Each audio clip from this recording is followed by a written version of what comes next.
दोस्तों, हम सब लोग तो पैसा बचाते ही हैं। डज़न्ट मैटर हमारी इनकम कितनी है, कम है, ज़्यादा है या बहुत ज़्यादा है। लेकिन हर महीने खर्चे करने के बाद हम कोशिश करते हैं कि कुछ ना कुछ पैसा बचाया जाए ताकि वो हमारे फ्यूचर में काम आए। अब हम पैसा बचाते क्यों हैं? ऑब्वियसली सी बात है कि हम पैसा इसलिए बचाते हैं ताकि वो हमारे फ्यूचर में काम आए, हमारे रिटायरमेंट के टाइम पे काम आए, या बहन की बच्चों की शादी करनी है, उनके एजुकेशन के लिए काम आए, नया घर खरीदना होता है, गाड़ी खरीदनी होती है। ऐसे बहुत सारी चीज़ें होती हैं जो हमारी इच्छाएं होती हैं, उनको पूरा करने के लिए वो पैसा काम आता है। तो लेकिन हम में से बहुत सारे लोग ऐसे होते हैं जो उस पैसे को सेविंग अकाउंट्स में रखते हैं, जहाँ पे आपको ज़्यादा से ज़्यादा 3 से 4%, ज़्यादा से ज़्यादा 6% आपको इंटरेस्ट मिल जाता है।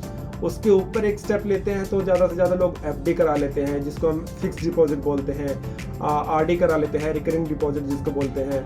तो वहाँ पे आपको मैक्सिमम 6 से 7% का इंटरेस्ट मिल जाता है।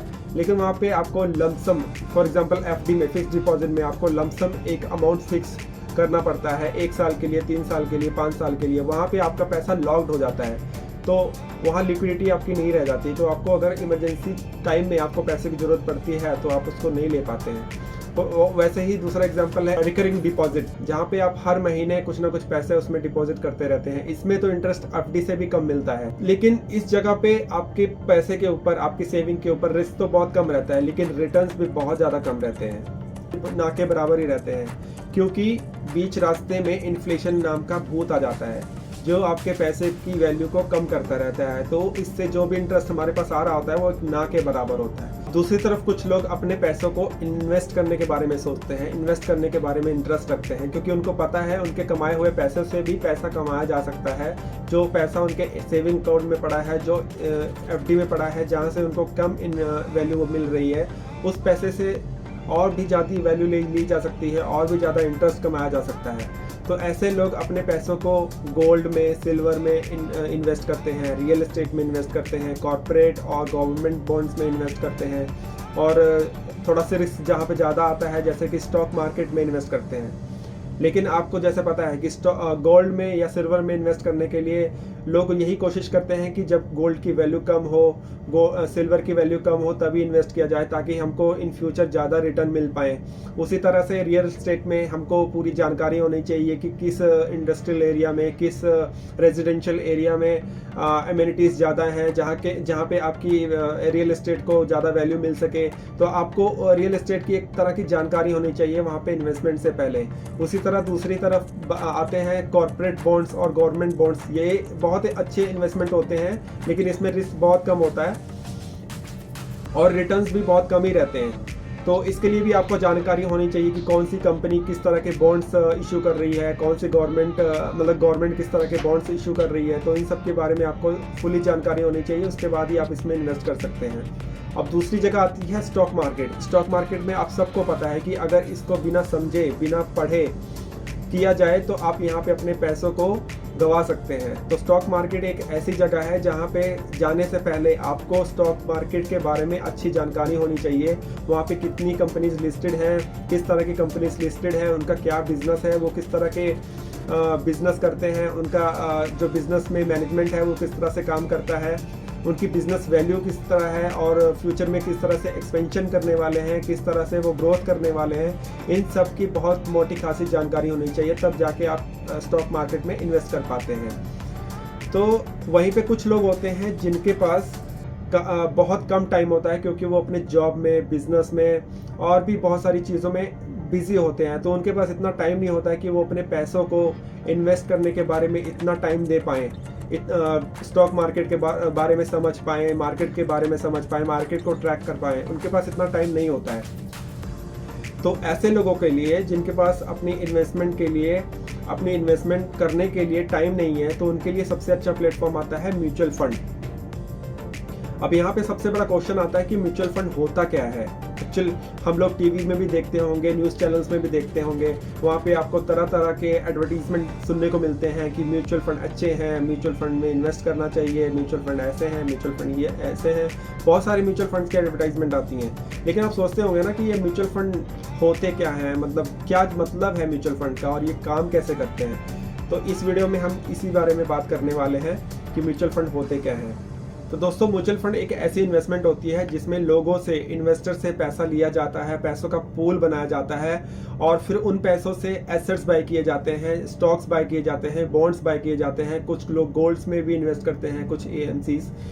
तो इस तरह से लोगों से पैसा कलेक्ट किया जाता है और एक ऑर्गेनाइजेशन के अंदर फिर वो ऑर्गेनाइजेशन जाके इन पैसों को मार्केट में इन्वेस्ट करती है। तो दोस्तों म्यूचुअल फंड को एक छोटे से एग्जांपल के साथ समझते हैं, बहुत इंटरेस्टिंग एग्जांपल है। फॉर एग्जांपल जैसे आप चाहते हैं कि मैं अपना पैसा, आपके पास 2000-3000 रुपये कुछ अमाउंट है, तो आप उसको चाहते हैं कि मैं अपने स्टॉक में इन्वेस्ट करूँ, थोड़े से स्टॉक में इन्वेस्ट करूँ, बॉन्ड्स में इन्वेस्ट करूँ और रियल एस्टेट में इन्वेस्ट करूँ, लेकिन आपके पास इतना सफिशिएंट मनी नहीं है कि आप हर जगह इन्वेस्ट कर पाएँ।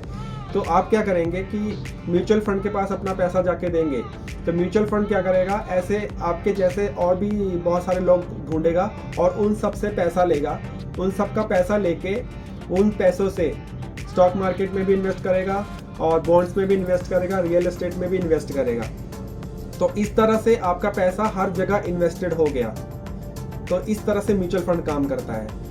अब इन म्यूचुअल फंड्स को मैनेज कौन करता है, ये भी जो प्रोसीजर्स इसमें हो रहे हैं पैसा कलेक्शन का और उसको एनएवीज प्रोवाइड करने का, तो इन सबको मैनेज कौन कर रहा है, तो इन सब मैनेज करने वाली कंपनीज को बोलते हैं AMC, that is asset management companies. ये एक बड़ी ऑर्गेनाइजेशंस होती हैं जो बड़े बड़े फंड मैनेजर्स और फाइनेंशियल एडवाइजर्स को हायर करती हैं। उनके पास बहुत अच्छा एक्सपीरियंस होता है और नॉलेज होती है, तो वो उन लोगों को हायर करते हैं और आपके जितने फंड्स हैं, आपके जितने पैसे हैं, उनको अच्छी जगह पे उनके एक्सपीरियंस के हिसाब से, उनके फाइनेंशियल एनालिसिस के हिसाब से अलग अलग जगह पे इन्वेस्ट करते हैं। म्यूचुअल फंड में इन्वेस्टमेंट करने के बाद अब ना तो आपको मार्केट को ट्रैक करने की ज़रूरत है, ना अपने फंड को ट्रैक करने की ज़रूरत है। आपका सारा काम फंड चूज़ करने से लेके फंड को संभालने तक का पूरा काम फंड मैनेजर करता है। अब इस फंड मैनेजर आपके फंड्स को मैनेज करने के लिए 1 से 2% का कमीशन चार्ज करता है, जिसको हम एक्सपेंस रेशो कहते हैं। फॉर एग्जांपल अगर आपने म्यूचुअल फंड में 100 रुपये या 200 रुपये, फॉर एग्जांपल 100 रुपये आपने म्यूचुअल फंड में इन्वेस्ट किए, तो आपके 98 से लेकर 99 रुपये ही आपके इन्वेस्ट होते हैं। बाकी जो 1% या 2% होता है वो कंपनी के पास चला जाता है इन फंड मैनेजर्स और फाइनेंशियल एडवाइजर्स की सैलरी देने के लिए। तो दोस्तों अब यहाँ पे क्वेश्चन आता है कि why we should invest in the mutual funds.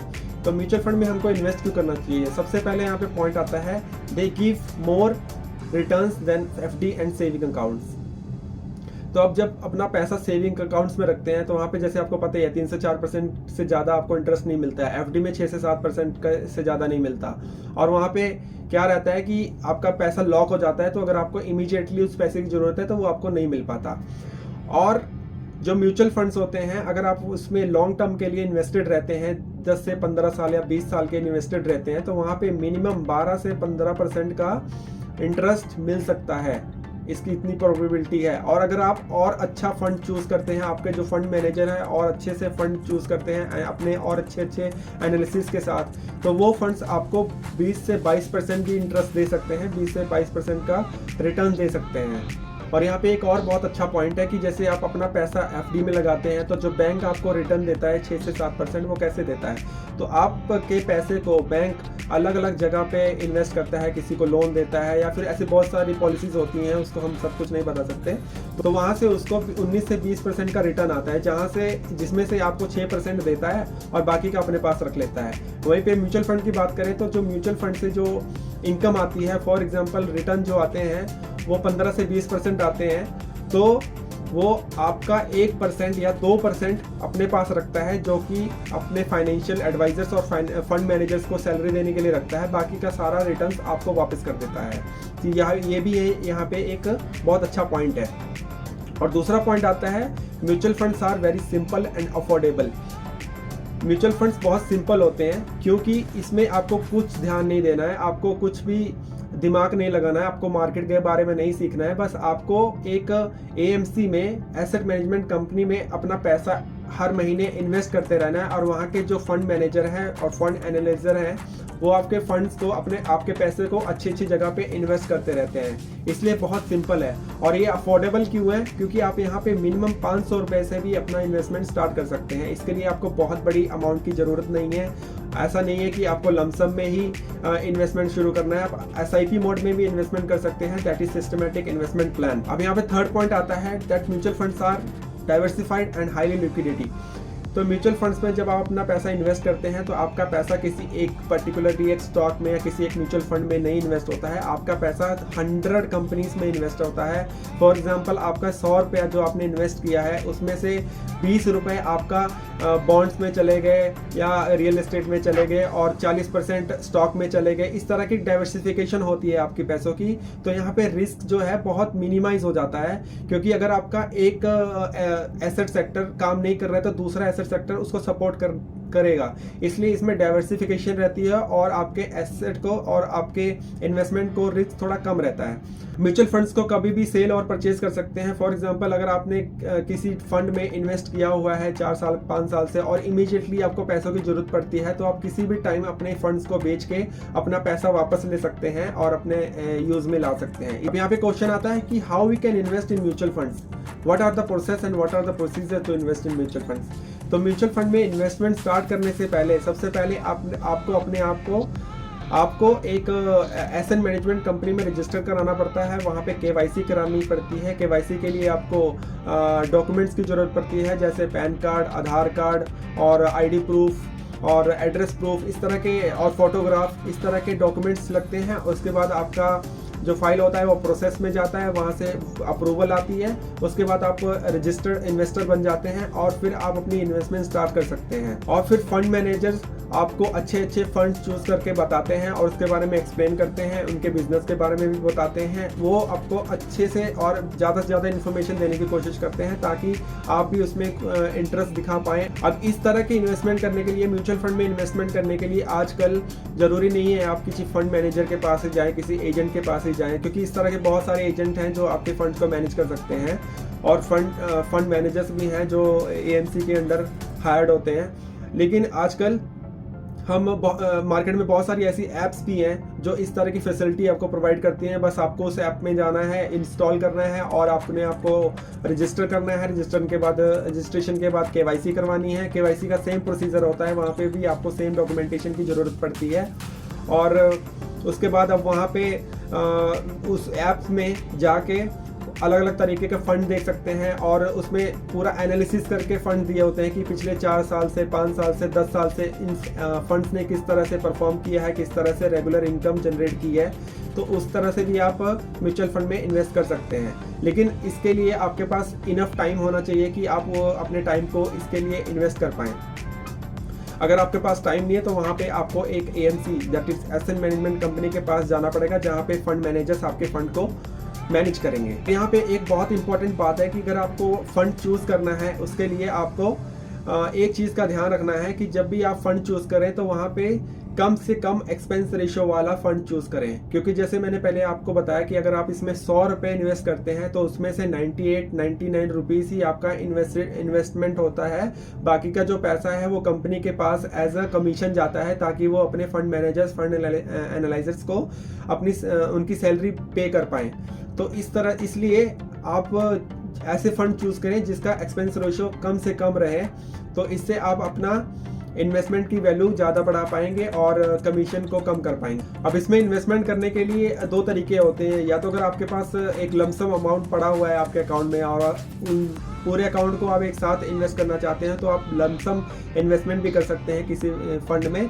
और अगर आप नहीं चाहते कि एक साथ इन्वेस्टमेंट करना तो आप हर महीने भी इन्वेस्टमेंट कर सकते हैं SIP के through. SIP is like systematic investment planning, जहाँ पे हर महीने आपके अकाउंट से एक डिसाइडेड अमाउंट डिडक्ट होता रहेगा। इसको आप अपने बैंक अकाउंट से ई मैंडेट भी करा सकते हैं। ई मैंडेट का मतलब होता है कि हर महीने आपके अकाउंट से अपने आप वो अमाउंट डिडक्ट होती रहेगी, आपको उस चीज़ का ध्यान नहीं रखना पड़ेगा।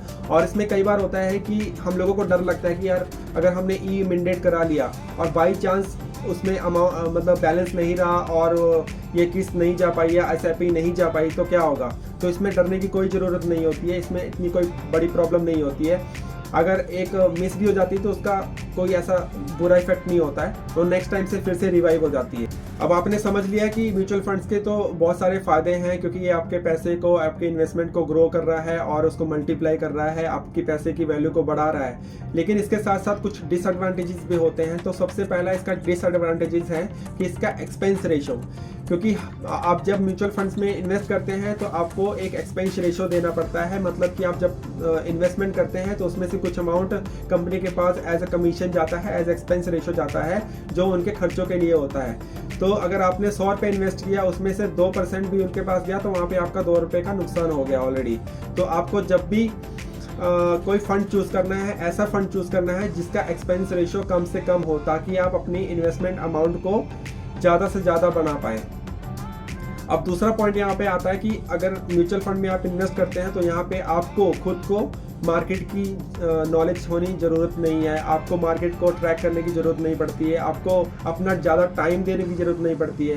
तो यहाँ पे क्या होता है, आपका पूरा फंड मैनेजर्स के द्वारा मैनेज होता है। तो वहाँ पे आप अपने फंड से टोटली कट आउट रहते हैं, आपको अपने फंड का कोई भी कंट्रोल नहीं रहता है। जो भी सेल परचेज जो भी करना है वो फंड मैनेजर ही करता है। हाँ, ऐसे बहुत सारे चांसेस होते हैं कि फंड मैनेजर आपको इंटीमेट करता है, आपको बोलता है कि भाई ये फंड इस जगह पे सेल किया जा सकता है, ये फंड इस जगह पे परचेज किया जा सकता है, वहाँ पे ये आपके परमिशंस लेता है। और ये चीज़ उन लोगों के लिए बहुत प्रॉफिटेबल भी होती है जिन लोगों के पास अपना टाइम नहीं है अपना इन्वेस्टमेंट में देने के लिए, और वो अपने जॉब में, अपने बिजनेस में बिजी हैं, उनके पास इतना टाइम नहीं है कि वो मार्केट को समझें, मार्केट को ट्रैक करें और अच्छे फंड ढूंढें, फिर उसमें इन्वेस्ट करें। तो उन लोगों के लिए ये चीज़ बहुत ही प्रॉफिटेबल है। अब इसमें तीसरा डिसएडवांटेज ये है कि बहुत सारे ऐसे फंड मैनेजर्स होते हैं जो अपनी जॉब को बचाने के लिए आपके पैसों को ऐसी फंड्स में ऐसी जगह पे इन्वेस्ट नहीं करते हैं जहाँ पे रिस्क ज़्यादा रहता है। तो इस वजह से आपके पैसे के ऊपर रिटर्न बहुत कम मिल जाता है, क्योंकि उनको डर रहता है कि अगर वो आपके पैसों को ऐसी जगह पे इन्वेस्ट कर दें जहाँ पे रिटर्न ज़्यादा है लेकिन रिस्क बहुत ज़्यादा है और आपके पैसों को नुकसान हो सकता है, तो वो ऐसी जगह पे इन्वेस्ट करने से कतराते हैं। और ज़रूरी नहीं है कि आपके पैसों के ऊपर वहाँ पे रिस्क ज़्यादा है तो वहाँ पे नुकसान भी ज़्यादा हो।